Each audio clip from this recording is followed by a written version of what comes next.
শুধুমাত্র মুড়ি দিয়ে এত সুন্দর পিঠে বানানো যায়, না দেখলে বিশ্বাসই করতে পারবেন না। একটা খেলে মন ভরে না, যেন মনে হয় বারে বারে এই মুড়ির পিঠে বানিয়ে খেয়ে নিই।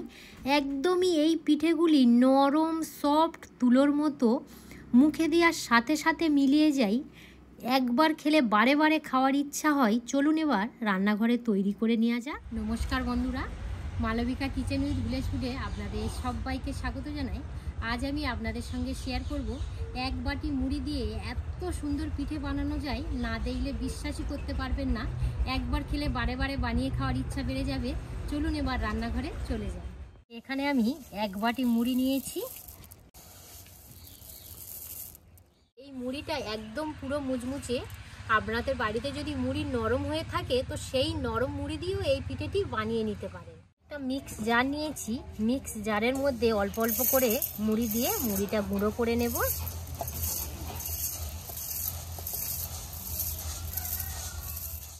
এবারে মিক্স জারের মধ্যে দিয়ে দিলাম, মুড়ি গুঁড়ো করে নিয়েছি। এবারে বাটির মধ্যে নিয়ে নেব। আর এই পিঠেটি আমি বানাবো একদম মাপ সহ, তাতে কি হবে আপনারা বাড়িতে বানাতে খুবই সুবিধা হবে। একটা কড়া বসিয়ে দিয়ে কড়াটা হালকা গরম করে নেব। এখানে আমি 1 গ্লাস গাই দুধ নিয়েছি। এই গাই দুধটা কড়ার মধ্যে দিয়ে দিলাম। কিছুক্ষণ জাল করে নিয়েছি, এই কারণে দুধটা আগে কিন্তু জাল করা ছিল না। তবে একটু জাল করার ফলে কাঁচা গ্যাসটা খুব সুন্দরভাবে চলে গেছে। আজ এবারে যে এক বাটি আমি মুড়ির গুঁড়ো নিয়েছিলাম অল্প অল্প করে দেব, আর এইভাবে নাড়তে থাকবো। আমার কাছে দাও, আমি নাড়ি।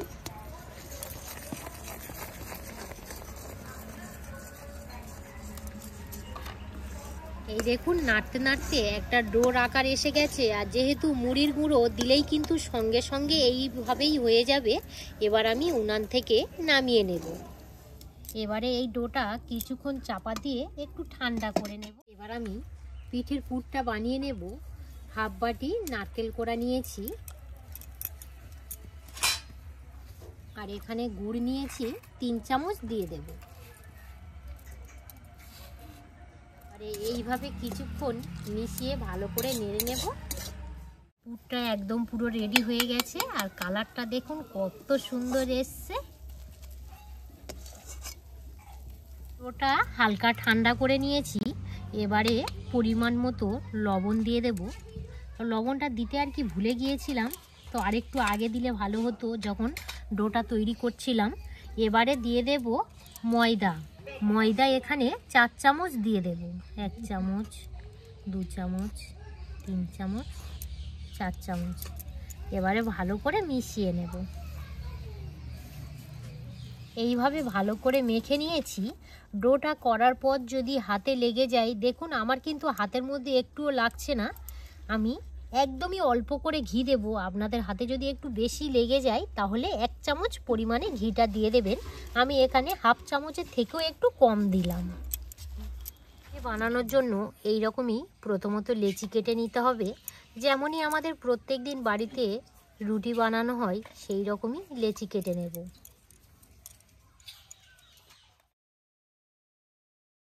এইভাবে সব বানিয়ে নিয়েছি। এবারে কি করছি দেখুন, হাতের এইভাবে মাঝে দিয়ে একটা খুঁড়ি করে নেব। যেমন আমরা নারকেল পিঠে করতে গেলে যে খুঁড়ি বানিয়ে নিই, ঠিক সেই রকমই খুঁড়ি বানিয়ে নেব।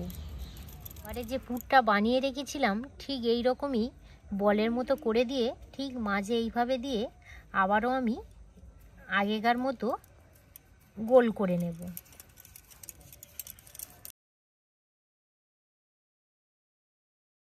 পিঠেটার একটু ডিজাইন করে নেব। এখানে একটা চামচ নিয়েছি, ঠিক এইভাবে আর এইভাবে।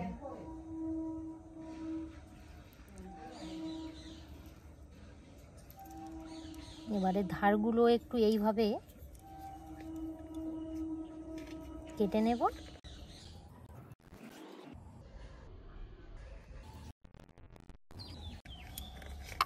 এবারে এইভাবে করে নিয়ে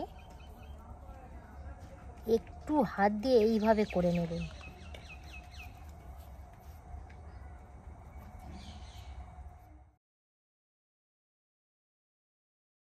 এবারে একটা পাতা শেপ বানিয়ে নেব।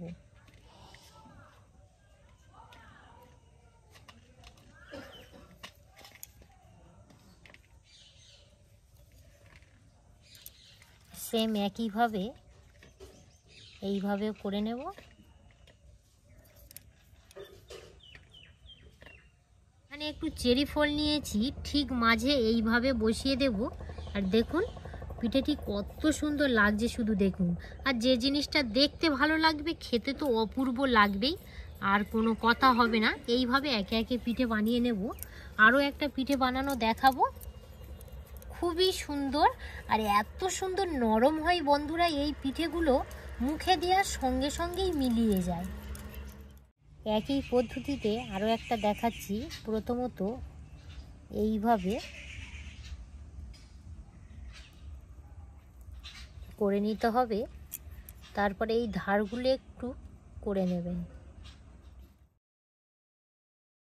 দুধারের এই মুখটা আলতো হাতে চেপে এইভাবে একটা পাতা শেপ করে নেবেন। আমি খুব ভালো ডিজাইন করতে পারি না, সত্য কথা বলতে বন্ধুরা।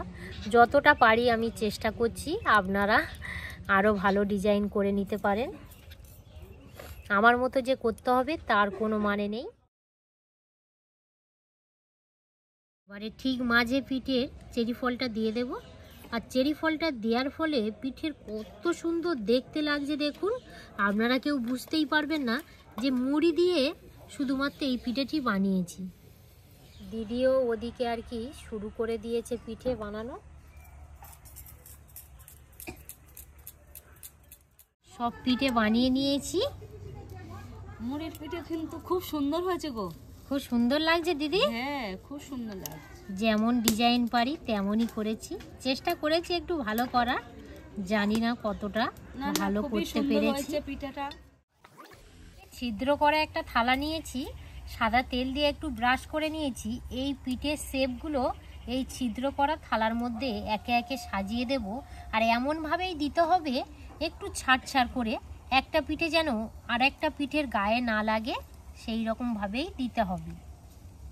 এর মধ্যে একটা কড়া বসিয়ে দিয়ে অল্প করে জল দিয়ে ভালো করে ভাবিয়ে নিয়েছি।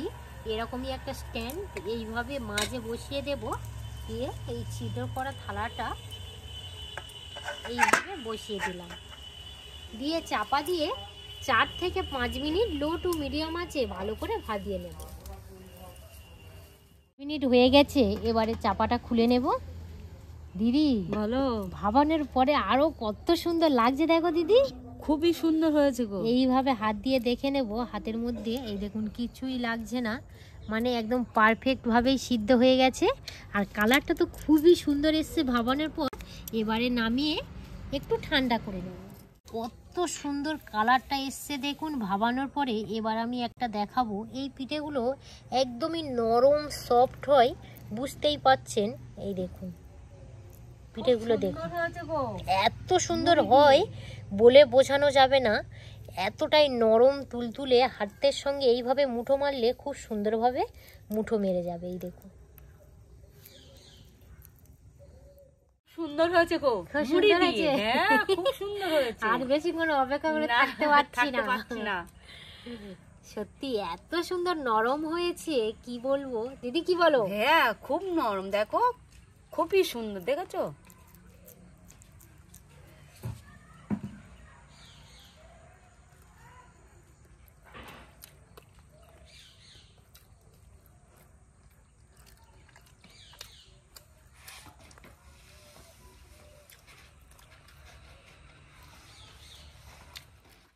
এত সুন্দর বন্ধুরা সফট হয়েছে। আমি বানিয়েছি বলে যে বলছি তা কিন্তু একদমই নয়। বাড়িতে আমরা প্রায় দিন কিন্তু টিফিনে মুড়ি খেয়ে থাকি। যদি টিফিনে যদি একটু আর কি খাবারটা চেঞ্জ করে এই রকম যদি পিঠে বানিয়ে খাওয়া যায় ব্রেকফাস্টে, সত্যি অপূর্ব লাগবে, সত্য কথাই বলছি। যেহেতু এখন শীতকালের সিজনে একটু গরম গরম পিঠে হবে, খুব ভালো লাগবে। আর কিছু লাগবে না। হ্যাঁ, আর কিছু খেতে কেমন লাগলো বলো? মুড়ি দিয়ে, হাতের কাছে উপকরণ মুড়ি দিয়ে এত সুন্দর পিঠেটা হয়েছে, কিচ্ছু বলার নাই। হ্যাঁ, কিচ্ছু বলার নাই। সত্যি বন্ধুরা অপূর্ব লেগেছে, অপূর্ব। এক কথা বারে বারে বলছি, আপনারা বাড়িতে প্লিজ একবার বানিয়ে তারপর আমাকে কমেন্ট করবেন যে এই পিঠেটি কেমন খেতে লেগেছে। তো এই পর্বটা এখানেই শেষ করলাম। আমাদের সঙ্গে এতক্ষণ সময় কাটানোর জন্য আপনাদেরকে অসংখ্য অসংখ্য ধন্যবাদ জানাই।